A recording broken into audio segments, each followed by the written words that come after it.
नमस्कार दोस्तों, आप सभी का अकेला अनमोल साथी चैनल पर स्वागत है। दोस्तों, मनुष्य अपने भाग्य का निर्माण स्वयं कर सकता है। आवश्यकता है उसे कर्म करने की। हम जिस राह में बढ़ रहे हैं और उस राह में जाना हमने निश्चित कर लिया है, तो किसी की मजाल नहीं कि वो हमें रोक सके। दृढ़ इच्छा शक्ति, धैर्य और संकल्प के साथ आवश्यकता है आगे बढ़ने की।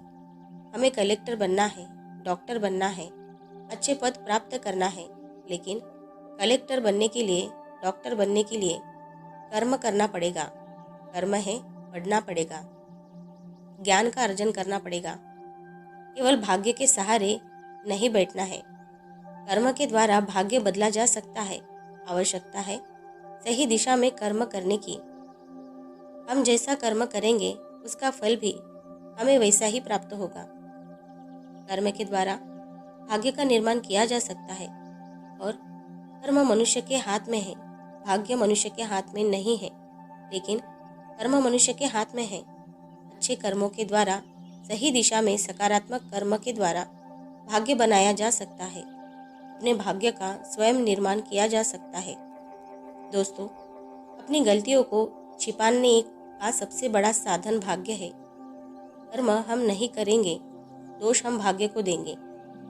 माना कि हमारे पूर्व के कुछ ऐसे कर्म थे और उन संचित कर्मों के आधार पर ही हमारा जन्म इस संसार में हुआ। वह स्थिति चाहे अच्छी हो या बुरी हो, लेकिन ईश्वर ने हमें कर्म करने के लिए स्वतंत्र किया है। हम अच्छे कर्मों के द्वारा अपने भाग्य को बनाते हैं। हम अपने कर्म के द्वारा अपनी स्थितियों और परिस्थितियों को अनुकूल बना सकते हैं, उनको अच्छा कर सकते हैं। और कर्म करने के लिए हम स्वतंत्र हैं। इसमें भाग्य कहीं आड़ नहीं आता है, लेकिन हम अपनी कर्महीनता के कारण जो बुरी स्थितियाँ उत्पन्न होती है, उनका दोष भाग्य को दे देते हैं और दुनिया के सामने रोना रोते हैं कि हमारा भाग्य ही खराब है। इसीलिए ये ऐसा नहीं हुआ। जबकि हम यह नहीं कहते, हम ये नहीं सोचते कि हमने ऐसा कर्म नहीं किया है जिससे हमारी परिस्थितियाँ वर्तमान में विपरीत हो गई है। यदि हम चाहते तो अच्छे कर्म करके, उस दिशा में सकारात्मक प्रयास करके हम अपना भाग्य बदल सकते थे। दोस्तों, भाग्य जीवन में बहुत अधिक महत्व रखता है। अक्सर हम यह देखते हैं कि बहुत से लोग काफ़ी प्रयास करने के बाद भी सफल नहीं होते हैं।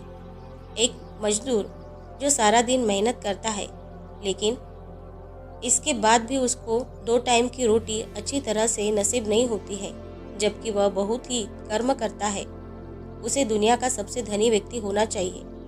एक पुजारी मंदिर में सारा दिन पूजा पाठ करता है, अच्छे कर्म करता है, तो उसे तो दुनिया का सबसे अमीर व्यक्ति होना चाहिए, परंतु ऐसा नहीं होता, क्योंकि वह पूर्ण रूप से भाग्य के वशीभूत होकर बैठा रहता है। वो ये नहीं सोचता कि मात्र भाग्य से ही सब कुछ नहीं होता, कर्म भी करना चाहिए। कर्म से भाग्य को बदला जा सकता है। भाग्य एक वह ताला है जिसकी एक कुंजी ब्रह्मांड के हाथ में है और दूसरी कुंजी कर्म के हाथ में है। ब्रह्मांड अपनी चाबी बार बार आपके भाग्य के ताले में लगा रहा है, लेकिन आप अपनी कर्म रूपी चाबी उस ताले में नहीं लगाते हैं, इसीलिए वह ताला बंद है। जब तक कर्म रूपी चाबी उस ताले में नहीं लगेगी, तब तक भाग्य का ताला बंद ही रहेगा। क्योंकि व्यक्ति कर्म करने के लिए स्वतंत्र है, उसे कर्म करना चाहिए। कर्म के द्वारा वह अपने भाग्य को बदल सकता है।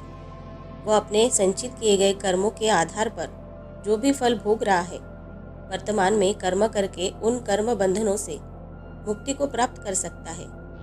जो लोग कर्म करना नहीं जानते या कर्म करना नहीं चाहते, वो लोग भाग्य पर विश्वास करते हैं और भाग्य के सहारे ही बैठे रहते हैं। क्योंकि महात्मा बुद्ध ने कहा है, भाग्य उनका ही साथ देता है जो कर्म करते हैं। कर्महीन व्यक्ति का भाग्य साथ नहीं देता। एक छोटा सा बालक जब ये कहता है कि वो बड़ा होकर अधिकारी बनेगा, तो सुनने वाला व्यक्ति उससे पूछता है कि तुम अधिकारी क्यों बनोगे? तब वो कहता है कि उसके मन में ये जिज्ञासा पैदा होती है कि अधिकारी बड़ा आदमी होता है, उसके पास गाड़ी, घर, बंगला, नौकर चाकर सब कुछ होते हैं और उस बच्चे को उत्तर मिलता है कि यदि तुम सही दिशा में सार्थक प्रयास करोगे तो एक ना एक दिन तो अवश्य ही उच्च अधिकारी बनोगे, क्योंकि कर्म ही हमारे बस में होता है और उन कर्मों का फल हमारे बस में नहीं होता है। इसीलिए कर्म करते रहना चाहिए, भाग्य की चिंता को छोड़कर कर्म करना चाहिए। तुलसीदास जी ने अपने एक चौपाई में लिखा है, करत करत अभ्यास ते जड़मति होत सुजान। इसीलिए कर्म करते रहिए, कर्म करते करते एक न एक दिन उसका फल अवश्य मिलेगा। कर्म फल कोई खेल का मैदान नहीं है। जब हम खेल के मैदान में कोई खेल खेलते हैं तो उसमें एक की हार होती है और एक की जीत होती है, लेकिन कर्म एक ऐसी विधि है, कर्म करने वाले व्यक्ति की कभी हार नहीं होती, उसकी विजय सुनिश्चित है। कभी कभी ऐसी परिस्थितियां पैदा होती है कि उन परिस्थितियों के आगे हम मजबूर हो जाते हैं, अपने आप को असहाय महसूस करने लगते हैं और अपना कर्म करना छोड़ देते हैं। यह हमारी मानसिकता की हार है, हमारे कर्मों की हार नहीं है, क्योंकि कर्म तो हमेशा विजय ही देता है। जिस प्रकार हम किसी पेड़ का बीज बोते हैं और उसमें लंबे समय तक पानी डालते हैं, उसके फल आने में समय लगता है, लेकिन फिर भी हम हार नहीं मानते।